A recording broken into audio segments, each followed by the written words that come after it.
আজকের গল্প বিশ্বকবি রবীন্দ্রনাথ ঠাকুরের রচিত শুভা। মেয়েটির নাম যখন সুভাষিনী রাখা হইয়াছিল, তখন কে জানিত সে বোবা হইবে। তাহার দুটি বড় বোনকে সুকেশিনী ও সুহাসিনী নাম দেওয়া হইয়াছিল। তাই মিলের অনুরোধে তাহার বাপ ছোট মেয়েটির নাম সুভাষিনী রাখে। এখন সকলে তাহাকে সংক্ষেপে শুভা বলে। দস্তুর মতো অনুসন্ধান ও অর্থব্যয় বড় দুটি মেয়ের বিবাহ হইয়া গেছে। এখন ছোটটি পিতা মাতার নীরব হৃদয় ভারের মতো বিরাজ করিতেছে। যে কথা কয় না, সে যে অনুভব করে, ইহা সকলের মনে হয় না। এই জন্য তাহার সাক্ষাতেই সকলে তাহার ভবিষ্যৎ সম্বন্ধে দুশ্চিন্তা প্রকাশ করিত। সে যে বিধাতার অভিশাপ স্বরূপে তাহার পিতৃগৃহে আসিয়া জন্মগ্রহণ করিয়াছে, এ কথা সে শিশুকাল হইতে বুঝিয়া লইয়াছিল। তাহার ফল এই হইয়াছিল, সাধারণের দৃষ্টিপথ হইতে সে আপনাকে গোপন করিয়া রাখিতে সর্বদাই চেষ্টা করিত। মনে করিত, আমাকে সবাই ভুলিলে বাঁচি। কিন্তু বেদনা কি কেহ কখনো ভোলে? পিতামাতার মনে সে সর্বদাই জাগরুক ছিল। বিশেষত তাহার মা তাহাকে নিজের একটি ত্রুটিস্বরূপ দেখিতেন। কেননা মাতা পুত্র অপেক্ষা কন্যাকে নিজের অংশরূপে দেখেন। কন্যার কোনো অসম্পূর্ণতা দেখিলে সেটা যেন বিশেষরূপে নিজের লজ্জার কারণ বলিয়া মনে করেন। বরঞ্চ কন্যার পিতা বাণীকণ্ঠ শুভাকে তাহার অন্য মেয়েদের অপেক্ষা যেন একটু বেশি ভালোবাসিতেন। কিন্তু মাতা তাহাকে নিজের গর্ভের কলঙ্ক জ্ঞান করিয়া তাহার প্রতি বড় বিরক্ত ছিলেন। শুভার কথা ছিল না, কিন্তু তাহার সুদীর্ঘ পল্লব বিশিষ্ট বড় বড় দুটি কালো চোখ ছিল, এবং তাহার অষ্টাধর ভাবের আভাস মাত্রে কচি কিশলয়ের মতো কাঁপিয়া উঠিত। কথায় আমরা যে ভাব প্রকাশ করি, সেটা আমাদিগকে অনেকটা নিজের চেষ্টায় গড়িয়া লইতে হয়, কতকটা তর্জমা করার মতো। সকল সময়ে ঠিক হয় না, ক্ষমতা অভাবে অনেক সময় ভুলও হয়। কিন্তু কালো চোখে কিছু তর্জমা করিতে হয় না, মন আপনি তাহার উপরে ছায়া ফেলে। ভাব আপনি তাহার উপরে কখনো প্রসারিত, কখনো মুদিত হয়, কখনো উজ্জ্বলভাবে জ্বলিয়া ওঠে, কখনো মানভাবে নিবিয়া আসে, কখনো অস্তমান চন্দ্রের মতো অনিমেষভাবে চাহিয়া থাকে, কখনো দ্রুত চঞ্চল বিদ্যুতের মতো দিকবিদিকে ঠিকরাইয়া ওঠে। মুখের ভাব বই আজন্মকাল যাহার অন্য ভাষা নাই, তাহার চোখের ভাষা অসীম উদার এবং অতল স্পর্শ গভীর, অনেকটা স্বচ্ছ আকাশের মতো উদয়াস্ত এবং ছায়ালোকের নিস্তব্ধ রঙ্গভূমি। এই বাক্যহীন মনুষ্যের মধ্যে বৃহৎ প্রকৃতির মতো একটা বিজন মহত্ব আছে। এই জন্য সাধারণ বালক বালিকারা তাহাকে এক প্রকার ভয় করিত, তাহার সহিত খেলা করিত না। সে নির্জন দ্বীপ প্রহরের মতো শব্দহীন এবং সঙ্গীহীন। গ্রামের নাম চণ্ডীপুর। নদীটি বাংলাদেশের একটি ছোট নদী। গৃহস্থ ঘরের মেয়েটির মতো বহু দূর পর্যন্ত তাহার প্রসার নহে। নিরলসা তন্বী নদীটি আপন কুল রক্ষা করিয়া কাজ করিয়া যায়। দুই ধারের গ্রামের সকলেরই সঙ্গে তাহার যেন একটা না একটা সম্পর্ক আছে। দুই ধারে লোকালয় এবং তরুচ্ছায়া ঘন উচ্চ তট, নিম্নতল দিয়া গ্রাম লক্ষ্মী স্রোতসিনী আত্মবিস্মৃত দ্রুত পদক্ষেপ প্রফুল হৃদয়ে আপনার অসংখ্য কল্যাণ কার্যে চলিয়াছে। বাণীকণ্ঠের ঘর নদীর একেবারে উপরেই। তাহার বাখারির বেড়া আটচালা, গোয়াল ঘর, ঢেকিশালা, খড়ের স্তূপ, তেঁতুলতলা, আম, কাঁঠাল এবং কলার বাগান নৌকাবাহী মাত্রেরই দৃষ্টি আকর্ষণ করে। এই গার্হস্থ্য সচ্ছলতার মধ্যে বোবা মেয়েটি কাহারও নজরে পড়ে কিনা জানি না, কিন্তু কাজকর্মে যখনই অবসর পায় তখনই সে এই নদীটির তীরে আসিয়া বসে। প্রকৃতি যেন তাহার ভাষার অভাব পূরণ করিয়া দেয়, যেন তাহার হইয়া কথা কয়। নদীর কলধ্বনি, লোকের কোলাহল, মাঝির গান, পাখির ডাক, তরুর মর্মর সমস্ত মিশা চারিদিকের চলাফেরা, আন্দোলন, কম্পনের সহিত এক হইয়া সমুদ্রের তরঙ্গ রাশির ন্যায় বালিকার চির নিস্তব্ধ হৃদয় উপকূলের নিকটে আসিয়া ভাঙিয়া ভাঙিয়া পড়ে। প্রকৃতির এই বিবিধ শব্দ এবং বিচিত্র গতি ইহাও বোবার ভাষা। বড় বড় চুপল বিশিষ্ট শুভার যে ভাষা, তাহারই একটা বিশ্বব্যাপী বিস্তার। প্রকৃতির এই বিবিধ শব্দ এবং বিচিত্র গতি ইহাও বোবার ভাষা। বড় বড় চুপল বিশিষ্ট শুভার যে ভাষা, তাহারই একটা বিশ্বব্যাপী বিস্তার। ঝিলি রবপূর্ণ তৃণভূমি হইতে শব্দাতীত নক্ষত্রলোক পর্যন্ত কেবল ইঙ্গিত, ভঙ্গি, সঙ্গীত, ক্রন্দন এবং দীর্ঘ নিঃশ্বাস। এবং মধ্যাহ্নে যখন মাঝিরা জেলেরা খাইতে যাইত, গৃহস্থেরা ঘুমাইত, পাখিরা ডাকিত না, খেয়া নৌকা বন্ধ থাকিত, স্বজন জগৎ সমস্ত কাজকর্মের মাঝখানে সহসা থামিয়া গিয়া ভয়ানক বিজন মূর্তি ধারণ করিত, তখন রুদ্র মহাকাশের তলে কেবল একটি বোবা প্রকৃতি এবং একটি বোবা মেয়ে মুখোমুখি চুপ করিয়া বসিয়া থাকিত। একজন সুবিস্তর্ণ রৌদ্রে, আর একজন ক্ষুদ্র তরুর ছায়ায়। শুভার যে গুটি কতক অন্তরঙ্গ বন্ধুর দল ছিল না তাহা নহে। গোয়ালে দুটি গাভী, তাহাদের নাম সর্বশী ও পাঙ্গুলি। সে নাম বালিকার মুখে তাহারা কখনো শোনে নাই, কিন্তু তাহার পদশব্দ তাহারা চিনিত। তাহার কথাহীন একটা করুণ সুর ছিল, তাহার মর্ম তাহারা ভাষার অপেক্ষা সহজে বুঝিত। শুভা কখন তাহাদের আদর করিতেছে, কখন ভর্ৎসনা করিতেছে, কখন মিনতি করিতেছে, তাহারা মানুষের অপেক্ষা ভালো বুঝিতে পারিত। শুভা গোয়ালে ঢুকিয়া দুই বাহুর দ্বারা সর্বশরীর গ্রীবা বেষ্টন করিয়া তাহার কানের কাছে আপনার গণ্ড দেশ ঘর্ষণ করিত, এবং পাঙ্গুলি স্নিগ্ধ দৃষ্টিতে তাহার প্রতি নিরীক্ষণ করিয়া তাহার গা চাটিত। বালিকা দিনের মধ্যে নিয়মিত 3 বার করিয়া গোয়াল ঘরে যাইত, তাহা ছাড়া অনিয়মিত আগমনও ছিল। গৃহে যেদিন কোনো কঠিন কথা শুনিত, সেদিন সে অসময়ে তাহার এই মুখ বন্ধু দুটির কাছে আসিত। তাহার সহিষ্ণুতা পরিপূর্ণ বিষাদ শান্ত দৃষ্টিপাত হইতে তাহার কি একটা অন্ধ অনুমান শক্তির দ্বারা বালিকার মর্ম বেদনা যেন বুঝিতে পারিত, এবং শুভার গা ঘেঁষিয়া আসিয়া অল্পে অল্পে তাহার বাহুতে শিং ঘষিয়া ঘষিয়া তাহাকে নির্বাক ব্যাকুলতার সহিত সান্ত্বনা দিতে চেষ্টা করিত। ইহারা ছাড়া ছাগল এবং বিড়াল শাবকও ছিল, কিন্তু তাহাদের সহিত শুভার এরূপ সম্যকভাবে মৈত্রী ছিল না। তথাপি তাহারা যথেষ্ট আনুগত্য প্রকাশ করিত।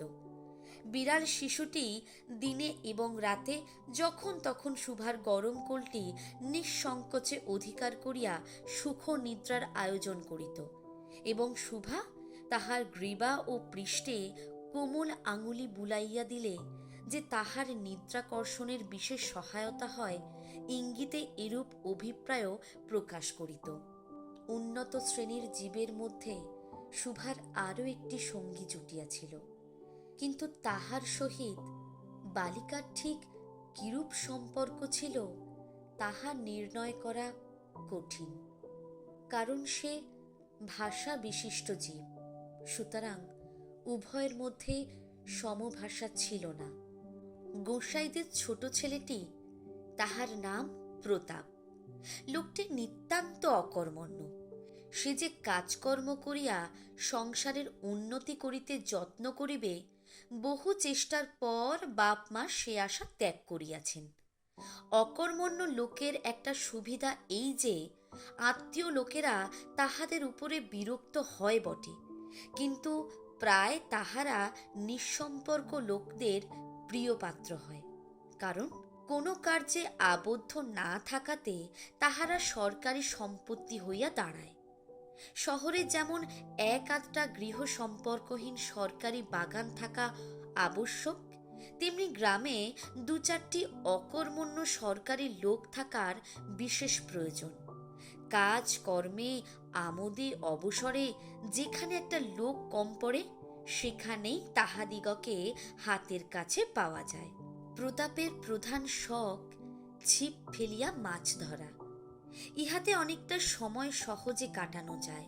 অপরাহ্নে নদী তীরে ইহাকে প্রায় এই কাজে নিযুক্ত দেখা যাইত, এবং এই উপলে শুভার সহিত তাহার প্রায় সাক্ষাৎ হইত।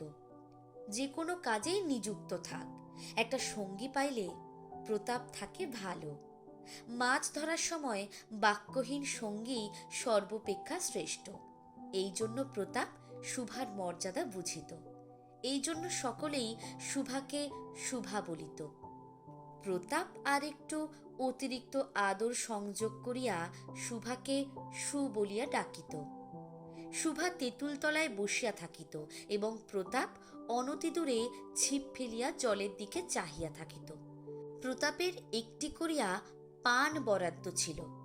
শুভা তাহা নিজে সাজিয়া আনিত এবং বোধ করি অনেকক্ষণ বসিয়া বসিয়া চাহিয়া চাহিয়া ইচ্ছা করিত প্রতাপের কোনো একটা বিশেষ সাহায্য করিতে, একটা কোনো কাজে লাগিতে, কোনো মতে জানাইয়া দিতে যে এই পৃথিবীতে সেও একজন কম প্রয়োজনীয় লোক নহে। কিন্তু কিছুই করিবার ছিল না। তখন সে মনে মনে বিধাতার কাছে অলৌকিক ক্ষমতা প্রার্থনা করিত। মন্ত্রবলে সহসা এমন একটা আশ্চর্য কাণ্ড ঘটাইতে ইচ্ছা করিত, যাহা দেখিয়া প্রতাপ আশ্চর্য হইয়া যাইত। বলিত, তাই তো, আমাদের সুভীর যে এত ক্ষমতা, তাহা তো জানতাম না। মনে করো, শুভা যদি জলকুমারী হইত, আস্তে আস্তে জল হইতে উঠিয়া একটা সাপের মাথার মণি ঘাটে রাখিয়া যাইত। প্রতাপ তাহার তুচ্ছ মাছ ধরা রাখিয়া সেই মানিক লইয়া জলে ডুব মারিত এবং পাতালে গিয়া দেখিত রূপার অট্টালিকায় সোনার পালঙ্কে কে বসিয়া? আমাদের বাণীকণ্ঠের ঘরের সেই বোবামেই সু। আমাদের সু সেই মণিদীপ্ত গভীর নিস্তব্ধ পাতালপুরীর একমাত্র রাজকন্যা। তাহা কি হইতে পারিত না? তাহা কি এতই অসম্ভব?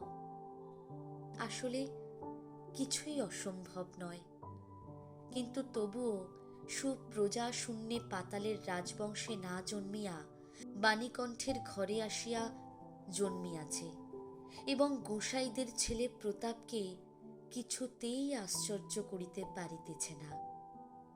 শুভার বয়স ক্রমেই বাড়িয়া উঠিতেছে। ক্রমে সে যেন আপনাকে আপনি অনুভব করিতে পারিতেছে, যেন কোনো একটা পূর্ণিমা তিথিতে কোনো একটা সমুদ্র হইতে একটা জোয়ারের স্রোত আসিয়া তাহার অন্তরাত্মাকে এক নূতন অনির্বচনীয় চেতনা শক্তিতে পরিপূর্ণ করিয়া তুলিতেছে। সে আপনাকে আপনি দেখিতেছে, ভাবিতেছে, প্রশ্ন করিতেছে এবং বুঝিতে পারিতেছে না। গভীর পূর্ণিমাতে সে একদিন ধীরে শয়ন ঘরের দ্বার খুলিয়া ভয়ে ভয়ে মুখ বাড়াইয়া বাহিরের দিকে চাহিয়া দেখে। পূর্ণিমা প্রকৃতিও শুভার মতো একাকিনী সুপ্ত জগতের উপর জাগিয়া বসিয়া যৌবনের রহস্যে পুলকে বিষাদে অসীম নির্জনতার একেবারে শেষ সীমা পর্যন্ত, এমনকি তাহা অতিক্রম করিয়াও থমথম করিতেছে, একটি কথা কহিতে পারিতেছে না। এই নিস্তব্ধ ব্যাকুল প্রকৃতির প্রান্তে একটি নিস্তব্ধ ব্যাকুল বালিকা দাঁড়াইয়া। এদিকে কন্যা ভারগ্রস্ত পিতামাতা চিন্তিত হইয়া উঠিয়াছেন, লোকেও নিন্দা আরম্ভ করিয়াছে, এমনকি এক ঘরে করিবে এমন জনরব শোনা যায়। বাণীকণ্ঠের সচ্ছল অবস্থা, 2 বেলাই মাছ ভাত খায়, এজন্য তাহার শত্রু ছিল। স্ত্রী পুরুষে বিস্তর পরামর্শ হইল। কিছুদিনের মতো বাণী বিদেশে গেল। অবশেষে ফিরিয়া আসিয়া কহিল, চলো, কলিকাতায় চলো। বিদেশ যাত্রার উদ্যোগ হইতে লাগিল। কুয়াশা ঢাকা প্রভাতের মতো শুভার সমস্ত হৃদয় অশ্রু বাষ্পে একেবারে ভরিয়া গেল। একটা নির্দিষ্ট আশঙ্কা বসে সে কিছুদিন হইতে ক্রমাগত নির্বাক জন্তুর মতো তাহার বাপ মায়ের সঙ্গে সঙ্গে ফিরিত। ডাগর চক্ষু মেলিয়া তাহাদের মুখের দিকে চাহিয়া কি একটা বুঝিতে চেষ্টা করিত, কিন্তু তাহারা কিছু বুঝাইয়া বলিতেন না।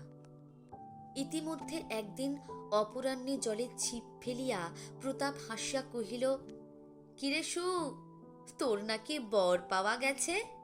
তুই বিয়ে করতে যাচ্ছিস? দেখিস আমাদের ভুলিস নে। বলিয়া আবার মাছের দিকে মনোযোগ করিল। মর্মবিদ্ধ হরিণী ব্যাধের দিকে যেমন করিয়া তাকায়, নীরবে বলিতে থাকে, আমি তোমার কাছে কি দোষ করিয়াছিলাম? শুভা তেমনি করিয়া প্রতাপের দিকে চাহিল। সেদিন গাছের তলায় আর বসিল না। বাণীকণ্ঠ নিদ্রা হইতে উঠিয়া শয়ন গৃহে তামাক খাইতেছিলেন। শুভা তাহার পায়ের কাছে বসিয়া তাহার মুখের দিকে চাহিয়া কাঁদিতে লাগিল। অবশেষে তাহাকে সান্ত্বনা দিতে গিয়া বাণীকণ্ঠের শুষ্ক কপালে অশ্রু গড়াইয়া পড়িল। কাল কলিকাতায় যাইবার দিন স্থির হইয়াছে। শুভা গোয়াল ঘরে তাহার বাল্য সখীদের কাছে বিদায় লইতে গেল। তাহাদিগকে স্বহস্তে খাওয়াইয়া গলা ধরিয়া একবার 2 চোখে যত পারে কথা ভরিয়া তাহাদের মুখের দিকে চাহিল। 2 নেত্রপল্লব হইতে টপ টপ করিয়া অশ্রু জল পড়িতে লাগিল। সেদিন শুক্লা দ্বাদশীর রাত্রি। শুভা শয়ন গৃহ হইতে বাহির হইয়া তাহার সেই চিরপরিচিত নদীতটে শুষ্ক শয্যায় লুটিয়া পড়িল, যেন ধরণীকে, এই প্রকাণ্ড মুখ মানবতাকে 2 বাহুতে ধরিয়া বলিতে চাহে, তুমি আমাকে যাইতে দিও না মা। আমার মতো 2টি বাহু বাড়াইয়া তুমিও আমাকে ধরিয়া রাখো। কলিকাতার এক বাসায় শুভার মা একদিন শুভাকে খুব করিয়া সাজাইয়া দিলেন। আটিয়া চুল বাঁধিয়া খোঁপায় জরির ফিতা দিয়া অলঙ্কারে আচ্ছন্ন করিয়া তাহার স্বাভাবিক শ্রী যথাসাধ্য বিলুপ্ত করিয়া দিলেন। শুভার 2 চক্ষু দিয়া অশ্রু পড়িতেছে, পাছে চোখ ফুলিয়া খারাপ দেখিতে হয়, এই জন্য তাহার মাতা তাহাকে বিস্তর ভর্ৎসনা করিলেন, কিন্তু অশ্রুজল ভর্ৎসনা মানিল না।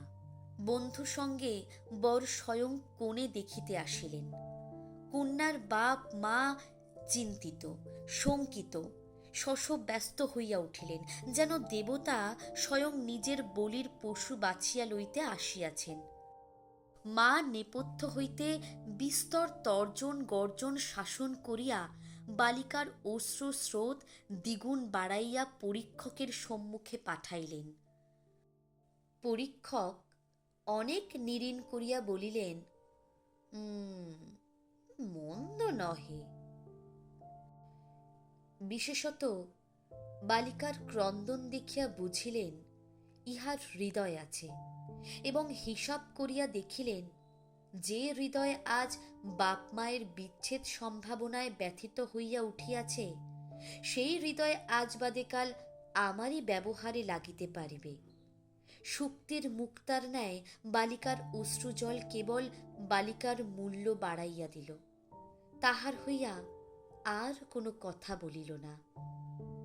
পুঞ্জিকা মিলাইয়া খুব একটা শুভলগ্নে বিবাহ হইয়া গেল। বোবা মেয়েকে পরের হস্তে সমর্পণ করিয়া বাপ মা দেশে চলিয়া গেল। তাহাদের জাতি ও পরকালরা হইল। বর পশ্চিমে কাজ করে। বিবাহের অনতি বিলম্বে স্ত্রীকে পশ্চিমে লইয়া গেল। সপ্তাহখানেকের মধ্যে সকলেই বুঝিল নববধূ বোবা। তা কেহ বুঝিল না সেটা তাহার দোষ নহে, সে কাহাকেও প্রতারণা করে নাই। তাহার দুটি চক্ষু সকল কথাই বলিয়াছিল, কিন্তু কেহ তাহা বুঝিতে পারে নাই। সে চারিদিকে চায়, ভাষা পায় না। যাহারা বোবার ভাষা বুঝিত, সেই আজন্ম পরিচিত মুখগুলি দেখিতে পায় না। বালিকার চির নীরব হৃদয়ের মধ্যে একটা অসীম অব্যক্ত ক্রন্দন বাজিতে লাগিল। অন্তর্যামী ছাড়া আর কেহ তাহা শুনিতে পাইল না। এবার তাহার স্বামী চক্ষু এবং কর্ণেন্দ্রিয় দ্বারা পরীক্ষা করিয়া এক ভাষা বিশিষ্ট কন্যা বিবাহ করিয়া আনিল।